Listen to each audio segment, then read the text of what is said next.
Phone చేస్తారా? ఒక రాజకీయాల నుంచి బయటకు వచ్చిన తర్వాత మీరు తెలంగాణ వాదిగా ఉంటున్న క్రమం లోపల ఒక టీఆర్ఎస్ రాష్ట్ర సమితిలోకి రావడానికి ఉచ్చుట్టులు చేసినటువంటి మిత్రులు నాకు చాలా సన్నిహితులు పురుషోత్తం యాదవ్ గారు నిజంగా ఎనలేని కృషి చేసి తెలంగాణ రాష్ట్ర సమితిలోకి నేను రావడానికి చాలా గొప్ప కృషి చేసినటువంటి మిత్రుడు కూడా ఈ సందర్భంగా నేను అభినందనలు తెలియజేస్తున్నా. ఎక్కడున్నా ఒకసారి ఈ స్టేజ్ దగ్గరికి వచ్చిపోతారని కోరుతున్నా.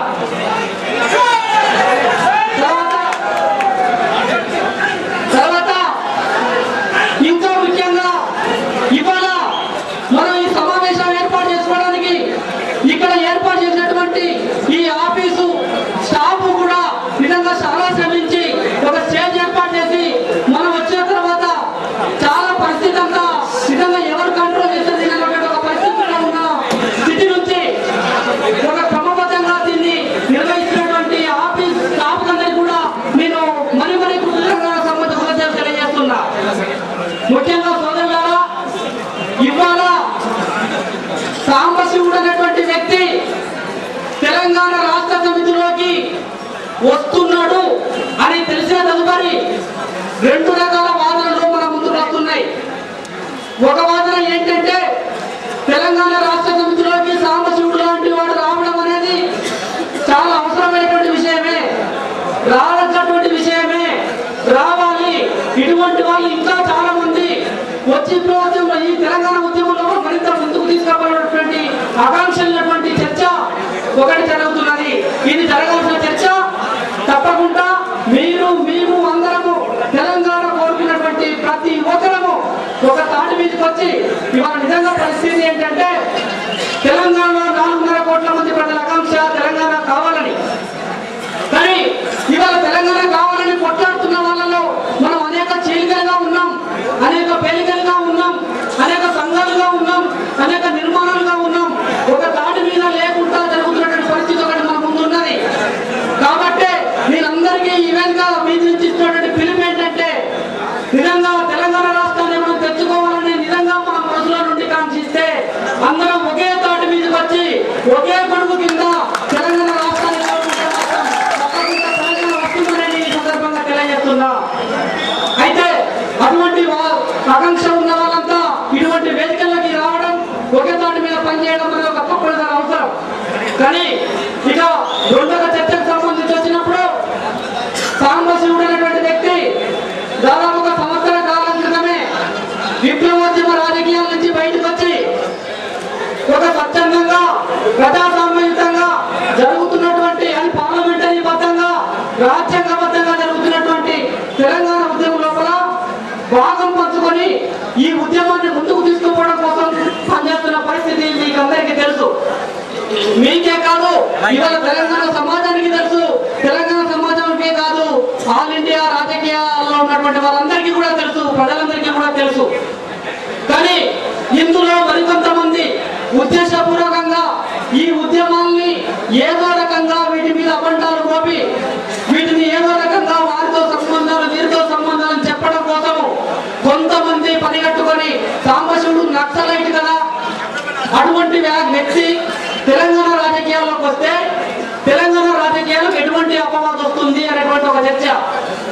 ఇంకా ముఖ్యంగా రాష్ట్ర సమితిలోకి ఒక పార్లమెంటరీ బద్దంగా జరుగుతున్నటువంటి ప్రజాస్వామ్యయుతంగా జరుగుతున్నటువంటి తెలంగాణ రాష్ట్ర సమితిలోకి వస్తే కూడా ఇది మరి ఎటువైపు వెళ్తుంది అనేటువంటి చర్చను కూడా కొంతమంది ఉద్దేశపూర్వకంగా ముందుకు తీసుకొస్తున్న పరిస్థితి ఒకటి ఉంది. కాబట్టి ప్రజలారా, మిత్రులారా, సోదరులారా, తెలంగాణ 4 కోట్ల మంది ప్రజలారా, మీకందరికీ నేను చాలా స్పష్టంగా చెప్పదలుచుకున్న విషయం ఏంటంటే మీకందరికీ తెలిసే ఒక సంవత్సర కాలం క్రితం నేను ఆ రాజకీయాల్ని వదిలేసి నా లక్ష్యాన్ని వదిలేసి నేను వాటిని పక్కన పెట్టేసి నేను కేవలం బయటికి ఒక వ్యక్తిగా రావడం జరిగింది. నేను ఆ పార్టీలో సంబంధంలో నుండి బయటికి రాలేదు, ఆ పార్టీ రాజకీయాలను మోసుకొని రాలేదు, ఆ పార్టీ నిర్మాణాలను తీసుకొని రాలేదు. నేను ఆ పార్టీని వదిలేసి బయటికి రావడం అనేది జరిగింది చాలా స్పష్టంగా. ఆ రోజు మీడియా ముందు కూడా ప్రకటించడం జరిగింది. ఆ రోజు ఉన్నటువంటి గౌరవ హోంమంత్రి జానారెడ్డి కూడా విషయం తెలుసు, లేదా ప్రభుత్వానికి కూడా విషయం తెలుసు. అయినప్పటికీ కూడా ఆ రోజు అనేక సందేహాలు ఉన్నాయనే పేరుతో, అనేక అనుమానాలు ఉన్నాయనే పేరుతో ఏ వ్యక్తి మీద ప్రయోగించని విధంగా నాపై కేసులు కూడా పెట్టి జైలుకు పంపడం జరిగింది. ఆ విషయం కూడా మీకు అందరికీ తెలుసు.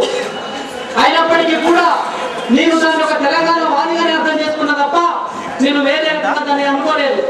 సరే, రాజ్యం ఎట్లా అనుకుంటుందో అనుకున్న తీరుగా నడుస్తుంది తప్ప మనం అంటే మన మనోగతం దానికి తెలవాలి, తెలిసిన తర్వాత ఆలోచించుకుంటుందని చెప్తూ వచ్చిన తప్ప ఇంకా వేరే ఏమి చేయలేదు. కానీ ఇంత స్పష్టంగా నేను ఆ రోజే నా లక్ష్యాన్ని వదిలి, రాజకీయాలను వదిలి ప్రజాస్వామ్య జీవితంలోకి వచ్చిన తర్వాత నేను ప్రజాస్వామ్యబద్ధంగానే ఇప్పుడు 1 సంవత్సర కాలంగా తెలంగాణ ఉద్యమంలో పాల్గొంటున్నా. ఎక్కడ ఒక నక్సలైట్గా పాల్గొనలేదు, ఎక్కడ ఒక నక్సలైట్ రాజకీయాలు చెప్పలేదు, ఎక్కడ వైపు ఉద్యమం తీసుకోవే ప్రయత్నం కూడా చేయలేదు. చాలా స్పష్టంగా చెప్పిన నేను ఆ రోజు రాజ్యాంగబద్ధంగా ప్రజాస్వామ్యయుతంగా పార్లమెంటరీ పంతంలోనే తెలంగాణ రాష్ట్రాన్ని సాధించాలి అనేది ఆ రోజు కూడా చాలా స్పష్టంగా చెప్పినటువంటి. ఈ రోజు కూడా నేను చాలా స్పష్టంగా అదే విషయాలు చెప్తున్నా. సాంబశివుడు అనేటువంటి వ్యక్తి ఇప్పుడు నక్సలైట్ కాదు, తెలంగాణ వాది మాత్రమే. ఇంకా ముఖ్యంగా చెప్పుకోవాలంటే తెలంగాణ రాష్ట్ర సమితిలో సభ్యుడు మాత్రమే. కాబట్టి దృష్టి ఎవరిపైన ఉంది, ఎవరు దేన్ని కోరుకుంటున్న విషయాన్ని కూడా నేను చాలా స్పష్టంగా 1 సంవత్సర కాలం దీన్ని అధ్యయనం చేస్తూ వస్తున్నా. ఈ సందర్భంగా నాకు అర్థమైన విషయం ఏంటంటే, ఇవాళ తెలంగాణలో 110 సంఘాలు 120 సంఘాలు ఉన్నప్పటికీ ఇవాళ తెలంగాణ ప్రజలంతా ఒకటి కాంక్షిస్తున్నారు. ఒకే ఒక తెలంగాణ రాష్ట్ర సమితిని మాత్రమే కాంక్షిస్తున్నారు. కాబట్టి ఇవాళ చాలా స్పష్టంగా మనం 2 సందర్భాల్లో చెప్పుకోవచ్చు ప్రజల అభిప్రాయం ఎట్లుంది అనేది. ఎవరు వ్యక్తులు చెప్పిన అభిప్రాయం కాదు. ఇవాళ బై ఎలక్షన్లో ఏం జరిగిందో మనం ఆలోచించుకుంటే తెలుస్తుంది. ఎవరి వైపు ప్రజలు ఆలోచిస్తున్నారు, దేనిపైన విశ్వాసం ఉంచుకున్నారు, ఏ నాయకత్వాన్ని నమ్ముతున్నారు, ఏ సంస్థను నమ్ముతున్నారు అనేది మనకు చాలా స్పష్టంగా అక్కడే అర్థమైంది. రెండవ విషయం, మొన్న హన్మకొండలో జరిగినటువంటి తెలంగాణ ఘర్షణ విషయం కూడా మీకు తెలుసు. నిజంగా చరిత్రలో ఇప్పుడు 91 తర్వాత 20 లక్షల మందితో ఒక్కటే ఒక సంస్థ ఆర్గనైజ్ చేసి నడిపించినటువంటి ఒక బహిరంగ మీటింగు, 20 లక్షల మంది ఆర్గనైజ్ చేసినటువంటి సంస్థలు తెలంగాణ సంస్థలు ఇప్పటికీ లేవు. అటువంటి సంస్థ, అటువంటి విశ్వాసం కలిగినటువంటి సంస్థ, నమ్మకం ఉన్నటువంటి సంస్థ, ఒకే ఒక సంస్థ. అది ఏది అంటే తెలంగాణ రాష్ట్ర సమితి మాత్రమే. అది కేసీఆర్ నాయకత్వంలో మాత్రమే.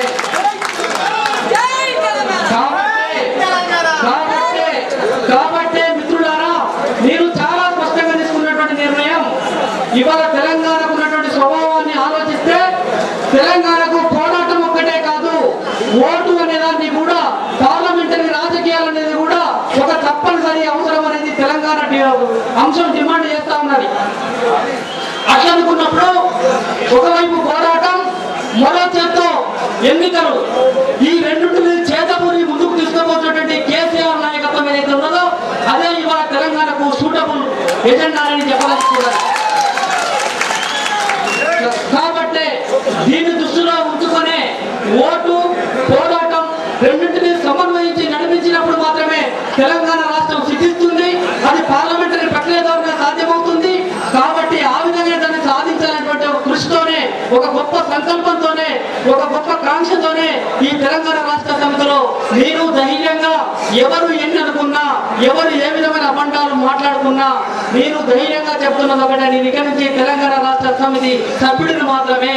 కాబట్టి ఇక నుంచి తెలంగాణ రాష్ట్ర సమితి తరపు నుంచే తెలంగాణ రాష్ట్ర సాధన కోసమే పోరాడాలనే విషయాన్ని తెలియజేసుకుంటూ నేను ఈ అవకాశం ఇచ్చినందుకు అందరి పెద్దలందరికీ మరొక్కసారి నేను అభినందనలు తెలియజేస్తూ ముగిస్తున్నాను.